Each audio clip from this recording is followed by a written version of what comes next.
Hello everyone, welcome to Asmi creation. आज आपण ही वुलन मॅट वुलन रांगोळी बनवायला घेऊया आणि खूप सुंदर दिसते आणि पटकनही होते। यासाठी अर्थातच आपण घेतली आहे फेदर वूल, त्यानंतर ग्लू गन, त्यानंतर स्केल डिझाईन काढायला कात्री, पेन्सिल। कारण मी तुम्हाला हे डिझाईन कसं काढायचं तिथपासून शिकवते आहे। बेस मटेरियलला आपण PVC मटेरियल, कॅनव्हास मटेरियल किंवा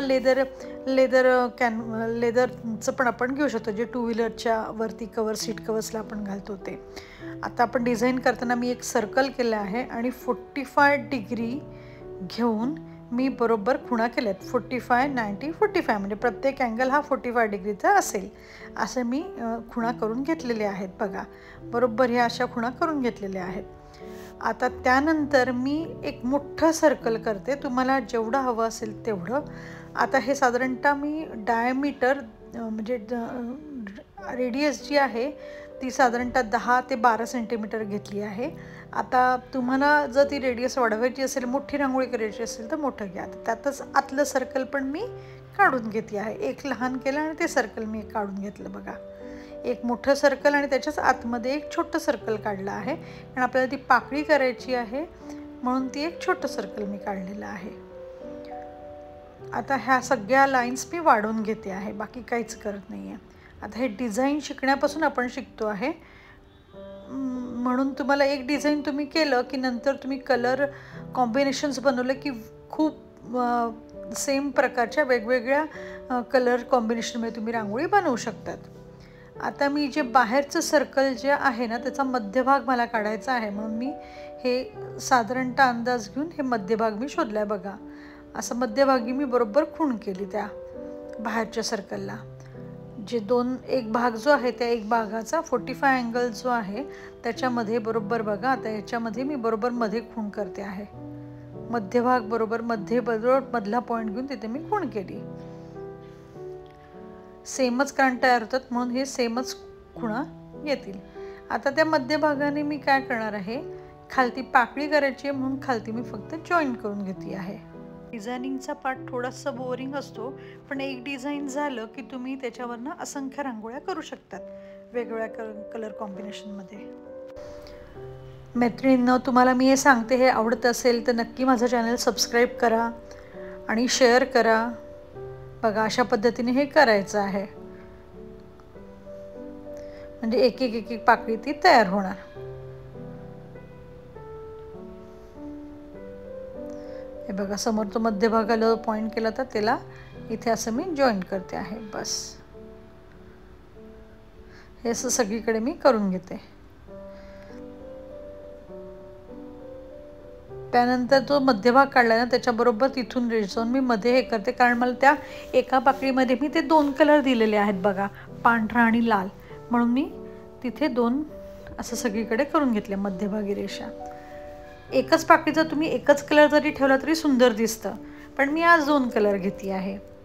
आणि त्यानंतर मग मी काय केलेलं आहे, त्यानंतर मी बरोबर प्रत्येक ठिकाणी 4-4 सेंटीमीटरवरती अशा पुढे ती लाईन जाऊ दिली आणि 4-4 सेंटीमीटरला मी खुणा केल्या आणि तिथून बरोबर पॅरल लाईन मी खालती काढते आहे, बाकी काही करत नाही। हे बघा, त्या 4 सेंटीमीटरचा जो पॉईंट होता त्याला हे जे टोक आहे पाकळीचं मधलं टोक ते मी जॉईन केलं आहे। बघा, असं प्रत्येक पाकळीचं मधलं टोक 4 सेंटीमीटरला जॉईन करायचं आहे। बघा, हे अशा पद्धतीने जॉईन करायचं प्रत्येक पाकळीचं वरचं टोक जे आहे ते, आणि हे जस्ट 4 सेंटीमीटरला आपण खूण केली त्याच्या पुढच्याच पाकळीची त्याला जॉईन करायचं आहे। असं सगळीकडे मी जॉईन करून घेते आणि सगळीकडे जॉईन केल्यानंतर हे असं दिसेल। त्यानंतर आता मी मध्यभागी ग्रीन कलरची फेदर वूल घेतली आहे, ग्लू गन घेतली आणि स्टिक करणार। ग्लू गन वापरताना जरा सांभाळून वापरा, मी दरवेळेस हे सांगते, चटका बसायला नको। लहान मुलांपासून ग्लू गन जरा लांब ठेवा, जपून ठेवा, नाही तर पटकन हात लागेल तर झटका लागतो खूप त्याचा। लहान मुलांना अगदी जो लागणारच, आपल्याला देखील अगदी जोरात लागतो झटका त्याचा, काळजीपूर्वक करा। नंतर वरून दाब द्या, प्रत्येक हे केल्यानंतर वरून दाब व्यवस्थित द्या, म्हणजे जेणेकरून ते घट्ट चिटकेल। ह्या सगळ्या वुलन मॅट्स वॉशेबल असतात, ग्लू गनने काहीही होत नाही। निघत नाही, त्यामुळे वॉशेबलच होते आणि तुम्ही घट्ट बसण्यासाठी वरून असं दाब द्या. कात्रीने कट करून टाकलेला आहे मी धागा. त्यानंतर मी पांढरा आणि लाल त्या एका पाकळीमध्ये मी 2 कलर घेतले होते, मी तुम्हाला मगाशीच म्हटलं. आता तुम्ही एकाच पाकळीचा एकच कलर देखील इथे ठेवू शकतात, पण आता मी ह्यावेळेस 2 कलर घेते आहे. इथे 2 कॉम्बिनेशनमध्ये घेते आहे, लाल आणि पांढरा.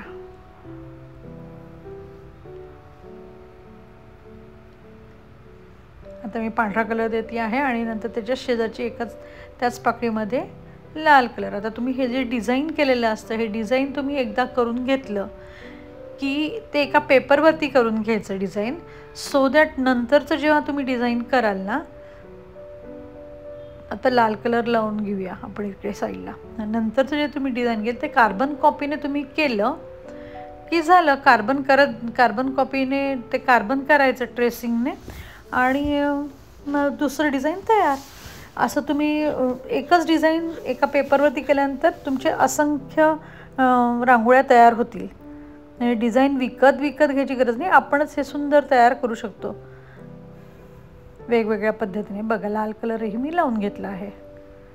अशाच पद्धतीने मी सगळ्या पाकळ्या करून घेते आहे. हे बघा, सगळ्या पाकळ्या झालेल्या आहेत. आता हा जो पार्ट आहे, या पार्टला मी येलो कलर देते आहे. या प्रत्येक ठिकाणी मी म्हटलं होतं पाकळीचा वरचा भाग आणि ते 4 सेंटीमीटरवरती आपण जे जॉईन केलं आहे तिथे मी येलो कलर देते आहे. हे बघा,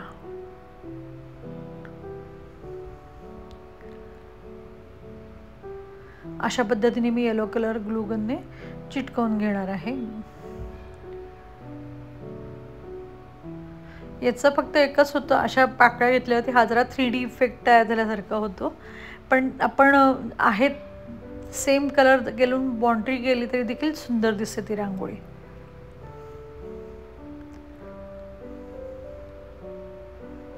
आता असं येलो कलर मी इथे देऊन घेणार आहे. तसंच प्रत्येक जे पार्ट आपण जो केलेला आहे 4 सेंटीमीटर आणि प्रत्येक पाकळीचा वरचा भाग जोडलेला आहे तिथे सगळी ठिकाणी मी येलो कलर देते आहे. हे बघा, सगळ्या ठिकाणी मी येलो कलर हा देऊन घेते. त्यानंतर मी काय केलं आहे, इकडे 4 सेंटीमीटर, इकडे पण 4 सेंटीमीटर अंतर घेतलं आणि असं ट्रायंगल करून घेतलेलं आहे. एका बाजूला आपण ऑलरेडी घेतलेलंच होतं, 4-4 सेंटीमीटर दोन्ही बाजूला घेतलं आणि फक्त ती जॉईन केलं आणि ग्रीन कलर सगळीकडे मी लावून घेतलेला आहे. अशा पद्धतीने तुम्ही ती तयार करून बघा. काय अडचण आली तर मला कॉमेंट्समध्ये जरूर कळवा. करायला अगदी सोपी आहे आणि आता मार्गशीर्ष महिन्यात पण कामात येईल. सणावाराला तर नक्कीच कामात येतात. तर आता ही नक्कीच करा तुम्ही. असाच लोभ असू दे. Thank you for watching.